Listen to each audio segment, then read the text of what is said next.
feel so lucky living here in the UK. We've got 15 stunning national parks, from the flatter, wetter Norfolk Broads to the mountainous Cairngorms or Snowdonia. Today I'm in the Peak District, a place called Stanage Edge. So around 100 years ago, all of this land used to be owned by the Duke of Devonshire. So over there we've got Burbage and the Longshore Estate, and then we've got Mamtor and Kinder Scout in front of me now. But after the mass trespass, I think that was around 1932, something like that, a lot of this land was handed over to institutions like the National Trust. This land here at the moment is owned and managed by the Peak District National Park Authority, and it's great for us that we're now able to roam around and explore places like this.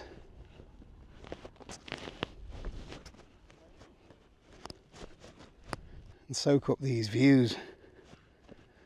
100 years ago, this was all owned by one person who wanted to keep it all for himself, I think. I was recently asked this question, I suppose a better standstill.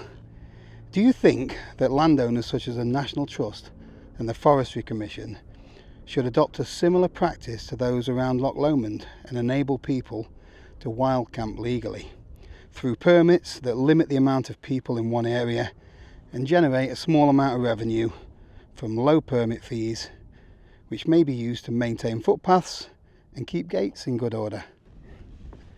Great question that, Tom. I'll give my opinions on that in a minute, but first I'll give you what I think is the opinion of the people that own this bit of land, the Peak District National Park Authority.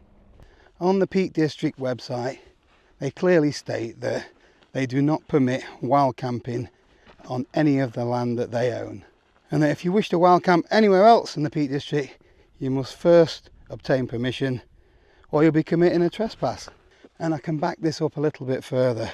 Back in 2020, I was contacted by the Peak District National Park Authority by email. Let me see if I can find it. I got a nice polite message from their head of communications. Dear Paul, our attention has been brought to your range of YouTube videos, which includes the promotion of wild camping in the Peak District. As you may be aware, there's no provision under the countryside and rights of way for camping on open access land. And if you wish to wild camp in the Peak District National Park, you must first obtain permission from the landowner. Otherwise, you will be committing a trespass. We do not allow camping on any land that we own, wild camping that is. And they asked me to send them proof of me obtaining permission to camp on Peak District land. I wasn't actually camping on their land, but I was camping in the Peak District. So obviously I responded and said, I hope you're well and thank you for your email. I feel that you are misinterpreting my message in the videos that I make. I wish to show people the beauty of the countryside, but ultimately respect Mother Nature and the land that surrounds us. I do not encourage anyone to do anything that would be detrimental to the national parks. As you may have seen in my videos, I actively encourage that nobody should leave any trace whatsoever, whether that be hiking or backpacking. In fact, I regularly pick up and take home other people's rubbish, which I find on the hills.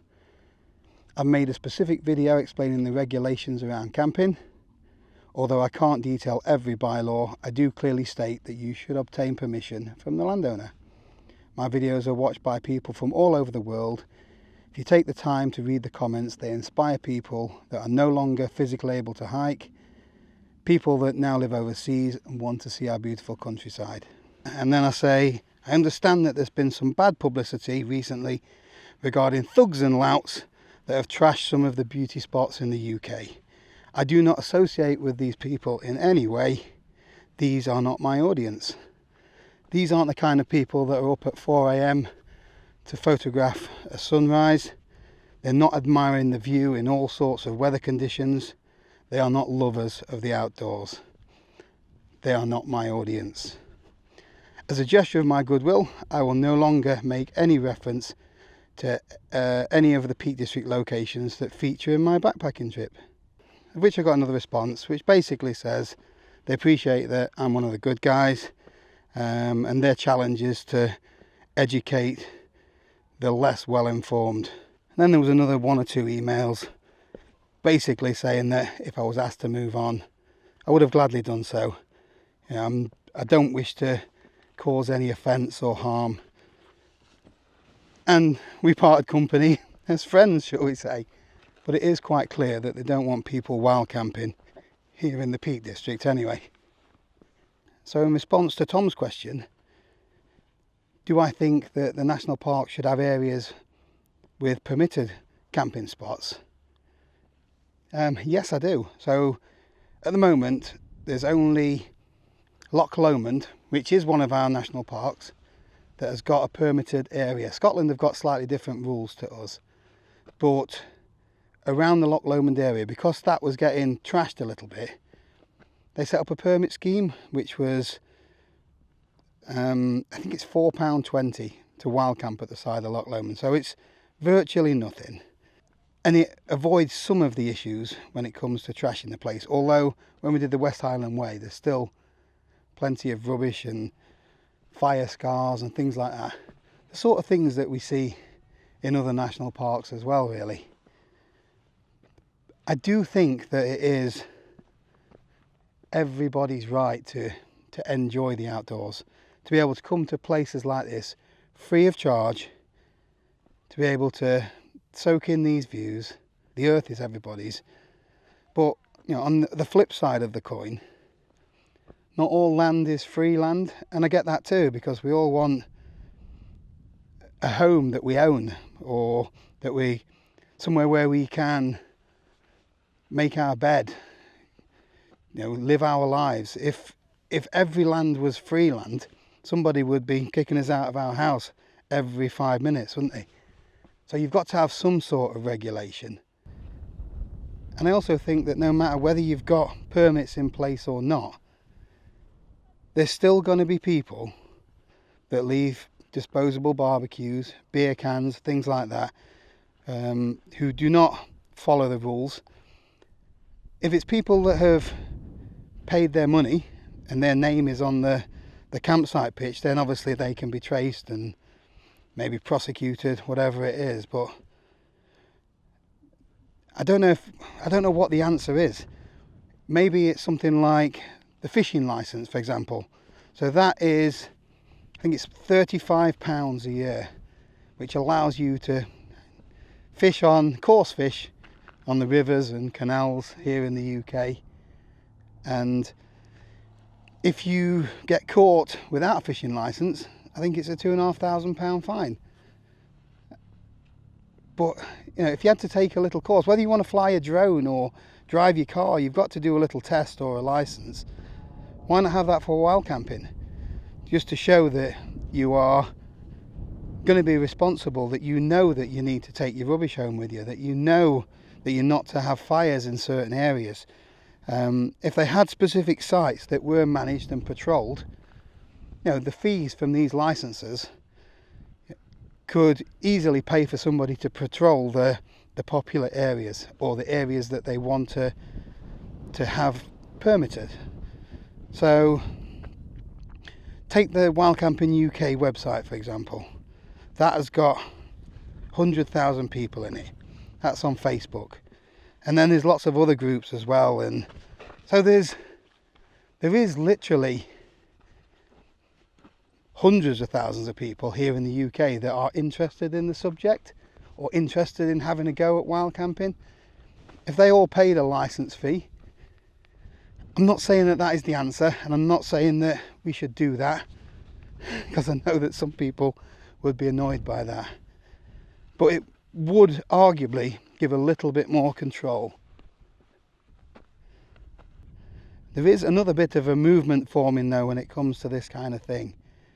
There are a lot of landowners that are joining these nearly wild camping sort of websites, which are proving quite popular. So there are places that you can go and pay a small fee. I think it's probably anywhere between £10 and £20, and go to somebody's land and wild camp, knowing that you're not going to be prosecuted, knowing that you're not going to be asked to leave, knowing that when you get there nobody else is going to be in your pitch. And this is a great starter place for people who want to have a go, maybe learn the ropes a little bit. These are great places to test your gear, to get into some sort of system where you know that everything you carry in with you, you take home with you. So some of these really popular places, places like around Lady Barrow Reservoir, they could easily patrol that. Wardens could check permits, they could even take payments if need be, and it would give people the opportunity to wild camp in a more controlled environment. And it would also make a little bit of money for the national parks to go towards maintaining footpaths, fixing gates, fences. I think overall it would be a good thing. You're still going to get some people who are going to do it for nothing, who are going to wild camp the way that I wild camp. I would still do what I'm going to do, because there's some locations that aren't going to be patrolled, that aren't going to have permit areas. But yeah, I'm one of these people that respects the land, that takes my rubbish away with me, like most people are. It is the minority of people that are spoiling it for the majority. Here you go. Here's one of those little spots. Easy to get to. The warden could come and check that you're taking your rubbish home with you. Everyone would be a winner.